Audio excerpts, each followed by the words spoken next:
বন্ধুরা, প্রতি বছর আষাঢ় মাসের শুক্লপক্ষে দ্বিতীয় তিথি থেকে শুরু হয়ে যায় এই রথযাত্রা। তাই বন্ধুরা, এই দিন প্রভু জগন্নাথ দেবের কৃপা প্রাপ্ত করার জন্য, বাড়িতে সুখ শান্তি সমৃদ্ধি বজায় রাখার জন্য আমাদের কিছু কাজ বন্ধুরা এই দিন ভুলেও করতে নেই। তাই বন্ধুরা, আজকে আমি আমার এই ভিডিওটির মাধ্যমে আপনাদেরকে জানিয়ে দেব যে এই পবিত্র রথযাত্রার দিন আপনারা কি কি করবেন না, কোন খাবার খাবেন না এবং কোন খাবারটি আপনারা অবশ্যই এই দিন গ্রহণ করবেন। তাই বন্ধুরা, অবশ্যই ভিডিওটি পুরো দেখবেন। চলুন এবার মূল আলোচনায় প্রবেশ করা যাক। তবে মূল আলোচনায় প্রবেশ করার আগে জয় প্রভু জগন্নাথ দেবের জয় লিখে কমেন্ট অবশ্যই করবেন। নাম্বার 1, বন্ধুরা, যদি নিজের সাজানো সংসারকে নিজের হাতে ধ্বংস করতে না চান, তাহলে পবিত্র রথযাত্রার দিন এই 8টি কাজ ভুলেও করবেন না। এর ফলে সংসারে ঘোর অমঙ্গল হবে, দুর্ভাগ্যের শিকার আপনি নিশ্চিত রূপে হবেন।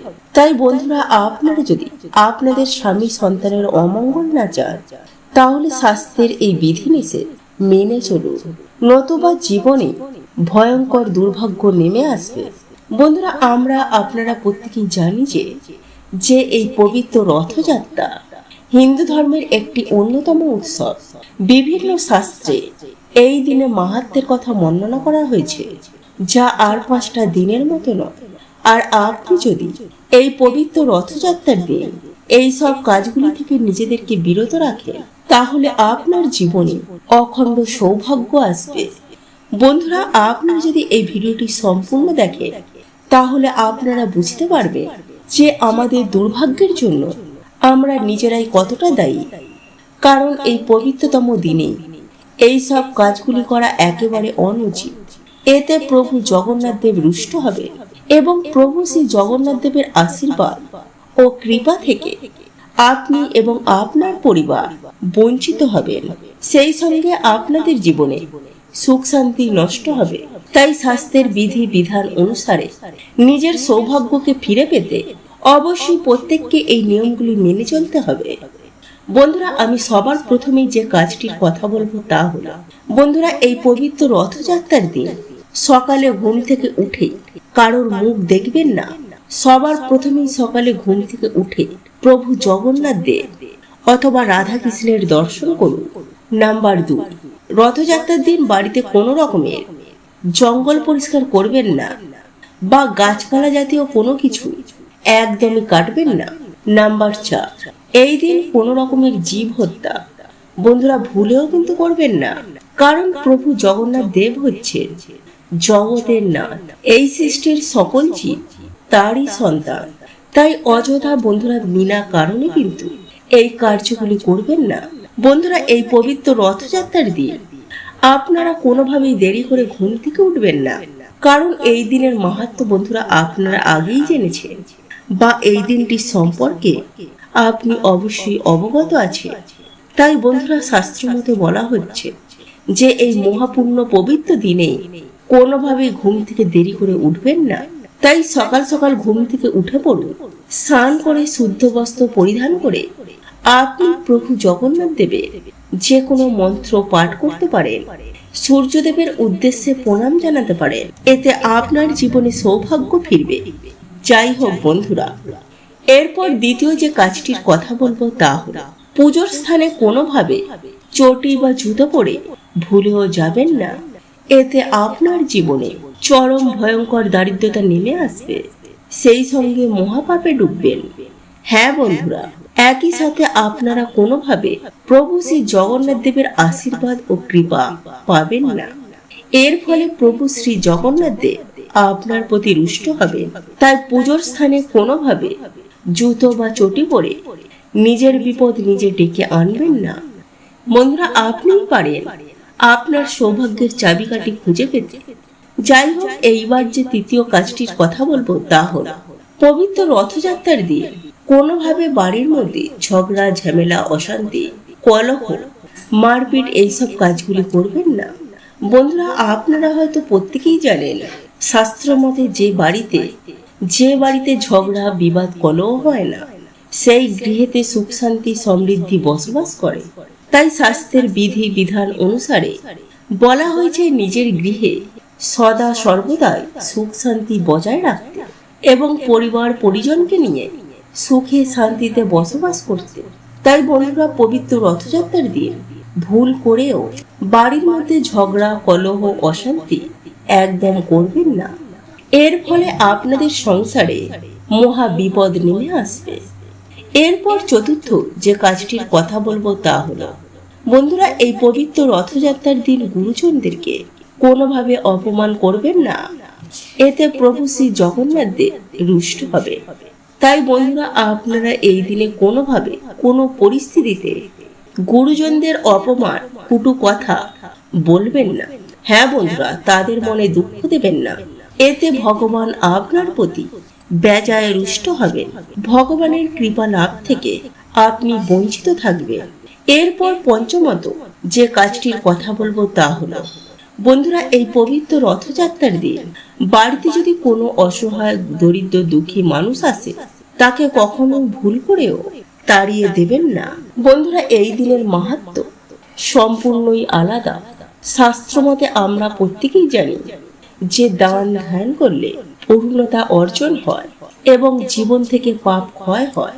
তাই বন্ধুরা, বলা হচ্ছে যে বাড়িতে এই দিনে কোনো দরিদ্র ভিক্ষুক খেতে না পাওয়া মানুষদের আপনি তাকে আপনার সাধ্য ও সামর্থ্য মতো অন্ন বস্ত্র কিংবা অর্থ দান করতে পারেন। এর ফলে আপনার জীবনে পূর্ণতা অর্জন হবে। প্রভু শ্রী জগন্নাথ দেবের আশীর্বাদে আপনার জীবন থেকে সমস্ত প্রকার দুর্ভাগ্য দারিদ্রতা বিদায় নেবে। বন্ধুরা, এরপর যে কাজটির কথা বলবো তা হলো যে এই পবিত্র রথযাত্রার দিন যারা প্রভু জগন্নাথ দেবের উদ্দেশ্যে ব্রত পালন করবেন, প্রভু জগন্নাথ দেবের পুজো আরাধনা করবেন, সমস্ত লৌকিক ত্যাগ করে নিরামিষ আহার গ্রহণ করবেন। কোনোভাবে আমিষযুক্ত খাবার খাবেন না, কারণ আপনি যদি আমিষযুক্ত খাবার গ্রহণ করেন তাহলে আপনার জীবনে পাপ লাগবে, পূর্ণতা অর্জন আর হবে না। তাই বন্ধুরা, আপনাদেরকে এই বিষয়টি খেয়াল রাখতে হবে। আশা করি আপনারা প্রত্যেকেই ভালোভাবে বুঝতে পারছেন যে এই পবিত্র রথযাত্রার দিনের মাহাত্ম্য কতখানি। বন্ধুরা, প্রভু শ্রী জগন্নাথ দেবকে সন্তুষ্ট করতে, প্রভু জগন্নাথ দেবের কৃপায় আর্থিক উন্নতি, সুখ শান্তি সমৃদ্ধি ফেরাতে, পরিবার থেকে দুর্ভাগ্য কাটাতে আপনাদের এই নিয়মগুলি প্রত্যেককেই মেনে চলতে হবে। কারণ এই আষাঢ় মাসের বিশেষ তিথিতে পবিত্র রথযাত্রা পালন করা হয়ে থাকে। আর আমাদের হিন্দু ধর্মে প্রধান অন্যতম একটি উৎসব এই রথযাত্রা। তাই শাস্ত্রের বিধি বিধান অনুসারে বলা হচ্ছে যে আপনারা এইসব কাজগুলি থেকে বিরত থাকে, তাহলে প্রভু শ্রী জগন্নাথ দেব আপনার প্রতি সন্তুষ্ট হবে। প্রভু জগন্নাথ দেবের কৃপায় আপনার জীবনে উন্নতি অবশ্যই হবে। এছাড়াও আপনারা যদি অখণ্ড সৌভাগ্যের অধিকারী হতে চান, তাহলে এই পবিত্র রথযাত্রার দিন সন্ধ্যাবেলা বাড়িতে যদি প্রভু শ্রী জগন্নাথ দেবের মূর্তি বা ছবি থেকে থাকে, সেখানে অতি অবশ্যই প্রভু শ্রী জগন্নাথ দেবের উদ্দেশ্যে একটি ঘিয়ের প্রদীপ প্রজ্বলন করুন এবং জগন্নাথ দেবের পুজো আরাধনা করুন। আর যদি আপনার বাড়িতে প্রভু শ্রী জগন্নাথ দেবের কোনো ছবি বা মূর্তি না থেকে থাকে, তাহলে আপনারা স্বয়ং পরমেশ্বর ভগবান শ্রীকৃষ্ণের পুজো আরাধনা করুন এবং একই সাথে নিবেদন করুন সাদা বাতাসা, মিছরি এবং তুলসী পাতা। বন্ধুরা, আপনারা যদি এই তিনটি জিনিস দিয়ে প্রভু জগন্নাথ দেব এবং প্রভু শ্রীকৃষ্ণের পুজো আরাধনা করতে পারেন, তাহলে প্রভু শ্রী জগন্নাথ দেবের অশেষ কৃপায় আপনি ধনবান হয়ে উঠবেন। আগামী 27শে জুন শুক্রবার পবিত্র রথযাত্রার দিন প্রভু জগন্নাথ দেবের যদি ফটো বা কোনো মূর্তি থেকে থাকে বা ভগবান শ্রীকৃষ্ণের মূর্তি বা চিত্র থেকে থাকে, তাহলে সেখানে আপনি কাঁঠাল দিয়ে পুজো অবশ্যই করুন। হ্যাঁ বন্ধুরা, আপনারা একেবারে ঠিকই শুনেছেন, কারণ আপনারা প্রত্যেকেই জানি যে প্রভু জগন্নাথ দেবের অত্যন্ত প্রিয় ফল এই কাঁঠাল। তাই পবিত্র রথযাত্রার দিন প্রভু শ্রী জগন্নাথ দেবের উদ্দেশ্যে কাঁঠাল অতি অবশ্যই ভোগ হিসাবে নিবেদন করুন এবং এই কাঁঠাল প্রভু শ্রী জগন্নাথ দেবের ভোগ হিসাবে আপনারা সপরিবারে এটিকে গ্রহণ করুন। প্রভু জগন্নাথ দেবের অশেষ কৃপায় আপনার সুখ শান্তি সমৃদ্ধি দিনে দিনে বৃদ্ধি পাবে এবং আপনি যে তুলসী পাতা, মিছরি ও সাদা বাতাসা প্রভু শ্রী জগন্নাথ দেবের উদ্দেশ্যে নিবেদন করেছিলেন, সেই মিছরি, বাতাসা এবং তুলসী পাতা সপরিবারে প্রসাদ স্বরূপ গ্রহণ করুন। এর ফলে সারা জীবন সুস্থ নিরোগ হয়ে দীর্ঘদিন ধরে বেঁচে থাকতে সক্ষম হবেন। বন্ধুরা, শাস্ত্র অনুসার সকাল ও সন্ধ্যাকে সব থেকে গুরুত্বপূর্ণ বলে মনে করা হয়েছে। তাই এই দুই সময়ে আমাদের বাড়িতে পুজো অর্চনায় আমাদের বাড়িতে সৌভাগ্যের আগমন হয়। এতে দেবদেবীরা প্রসন্ন হন। তাই সকালে ঘুম থেকে উঠেই কিছু কার্যে আমাদের বাড়ি থেকে সকল প্রকার দুর্ভাগ্যের নাশ হয়ে যায়। বিষ্ণু পুরাণে ভগবান বিষ্ণু নিজে বলছেন, যে ব্যক্তি সকালে ঘুম থেকে উঠে এই কার্যগুলো করে সেই বাড়িতে স্বয়ং মা লক্ষ্মীর নিবাস হয়। যেমন যে বাড়ির মানুষেরা সকালে তাড়াতাড়ি ঘুম থেকে উঠে এবং সকালে স্নান করে নেয় এবং স্নান করে এসে ঠাকুর ঘরে একটি প্রদীপ ধরায়, ভগবানের সামনে ধূপ ধুনো ধরায়, ভগবানের মন্ত্র জপ করেন, তুলসী মঞ্চে জল অভিষেক করে, সেই বাড়িতে স্বয়ং লক্ষ্মীনারায়ণের বাস হয়। তাই বন্ধুরা, আপনারা এই দিন সকালে ঘুম থেকে উঠে একটি প্রদীপ জ্বালিয়ে হাতে একটি 1 টাকার কয়েন নিয়ে মা লক্ষ্মী কিংবা প্রভু শ্রী জগন্নাথ দেবের সামনে আপনারা এই মন্ত্রটি পাঠ করবেন। বিশেষ করে বাড়ির মা বোনেরা অবশ্যই করবেন। আর মন্ত্রটি হচ্ছে বন্ধুরা, ওং লক্ষ্মী মহালক্ষ্মী এইহি এইহি সর্ব সৌভাগ্য দেহি মে সহা। বন্ধুরা, এইভাবে আপনারা এই মন্ত্রটি পাঠ করে তারপর সেই টাকাটিকে আপনারা মা লক্ষ্মীর চরণে রেখে দেবেন। এছাড়াও বন্ধুরা, এই পবিত্রতম দিনে এই মন্ত্রটিও আপনারা জপ করে এই টাকাটিকে রাখতে পারেন। আর এই মন্ত্রটি হলো, নীলাচলে নিবাসন নিত্যায় পরমাত্মায় বলভদ্র সুভদ্রা শ্রী জগন্নাথ নমো নমঃ। বন্ধুরা, এই মন্ত্রটি যদি আপনারা 3 বার জপ করতে পারেন তাহলে দেখবেন কিছু দিনের মধ্যে আপনাদের বাড়িতে কেমন সুখ শান্তি সমৃদ্ধির আগমন ঘটেছে। আপনাদের বাড়ি থেকে সকল দুর্ভাগ্যের নাশ হয়ে যাবে।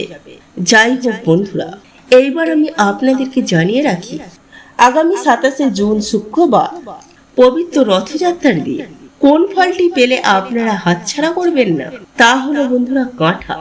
হ্যাঁ বন্ধুরা, পাকা কাঁঠাল আপনারা যেখানেই দেখতে পান না কেন আপনারা এই ফল বাড়িতে কিনে আনুন এবং সন্ধ্যাবেলায় প্রভু জগন্নাথ দেবের কোনো চিত্র বা মূর্তি থেকে থাকে তাহলে প্রভু জগন্নাথ দেবের কাছে আপনারা ভোগ হিসাবে নিবেদন করুন। আর যদি প্রভু জগন্নাথ দেবের কোনো মূর্তি বা চিত্র না থেকে থাকে তাহলে স্বয়ং পরমেশ্বর ও শ্রীকৃষ্ণ ও রাধা রানীর কাছে এই ফল ভোগ হিসাবে নিবেদন করুন। তবে ভগবান শ্রীকৃষ্ণ অথবা প্রভু জগন্নাথ দেব আপনি যেখানে এই ফল ভোগ হিসাবে নিবেদন করুন না কেন, এই ফলের সাথে তুলসী পাতা অবশ্যই নিবেদন করবেন। তারপর আপনারা আপনাদের সাধ্য ও সামর্থ্য মতো ভগবানের পুজো আরাধনা করে এই ফল প্রসাদ স্বরূপ সপরিবারে গ্রহণ করবেন। দেখবেন সারা বছর যেমন ভগবানের কৃপায় সুস্থ ও নীরোগ থাকবেন, ঠিক তেমনই আপনাদের জীবনে সারা বছর টাকার বৃষ্টি হবে। হ্যাঁ বন্ধুরা, এই ফল হলো সৌভাগ্যের চাবি। তাই এই ফল যদি এই দিন আপনারা নিশ্চিন্তে খেয়ে নিতে পারেন তাহলে আপনাদের জীবনে তথা আপনাদের বাড়িতে অর্থ সুখ শান্তি সৌভাগ্যে ভরে উঠবে। তো এই ছিল আমাদের আজকের ভিডিওটি কেমন লাগলো তা কমেন্ট করে অবশ্যই নিজের মতামত জানাবেন। ভালো লেগে থাকলে অবশ্যই একটি লাইক করবেন। কমেন্টে ভক্তি, ভালোবাসা ও শ্রদ্ধার সহিত জয় মা লক্ষ্মী দেবীর জয় বা জয় শ্রীকৃষ্ণ রাধে রাধে একটি বারের জন্য হলেও লিখে যাবার জন্য অনুরোধ জানাচ্ছি। আর আপনি যদি আমাদের চ্যানেলে নতুন দর্শক হয়ে থাকেন তো বিশেষভাবে অনুরোধ করব চ্যানেলটি অবশ্যই সাবস্ক্রাইব করে পাশে থাকা নোটিফিকেশন বেল আইকনটি অন করে রাখবেন, তাহলে সকলে সুস্থ থাকুন, ভালো থাকুন, পরম করুণাময় ঈশ্বরের অশেষ কৃপায়। তো আবারও কথা হবে আপনাদের সাথে নতুন কোনো ভিডিওর বিষয় নিয়ে।